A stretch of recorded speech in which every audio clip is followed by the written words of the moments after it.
আজকের ম্যাচে আর্জেন্টিনা ব্রাজিলকে 4-1 গোলে হারিয়ে একটি দুর্দান্ত জয় পায়নি, বরং বিশ্বকাপের টিকিটও নিশ্চিত করে ফেলেছে আর্জেন্টিনা। জাপানের পরই আর্জেন্টিনা তাদের বিশ্বকাপের টিকিট নিশ্চিত করলো। আর এই যেন শুধু এক খেলার জয় নয়, এটি একটি বার্তাও।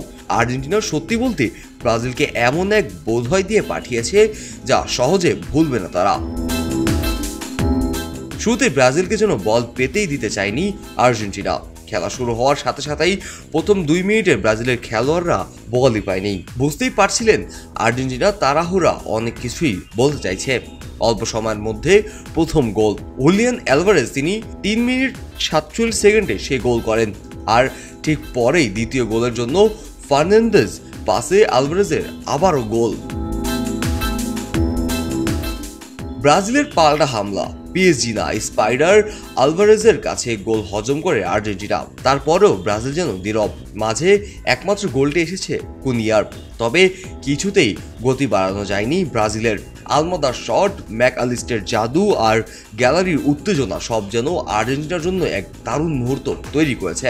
আর্জেন্টিনা বুঝিয়ে দিয়েছে তারা শুধু বিশ্বকাপ খেলার টিকিটই নিশ্চিত করেনি, তারা নিজের শক্তি আর শৈলী দিয়ে একসাথে বিশ্ব ফুটবলের সামনে এক নতুন গল্প রচনা করেছে। ব্রাজিল যেন জানিয়ে দিল খেলার আগে রাফিনার হুঙ্কার মাটিতেই পড়ে গেছে।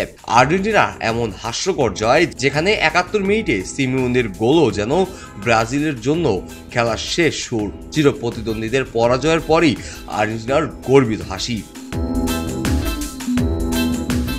কাজী মোহাম্মদ আরাফাত, কে স্পোর্টস, খবরের কাগজ।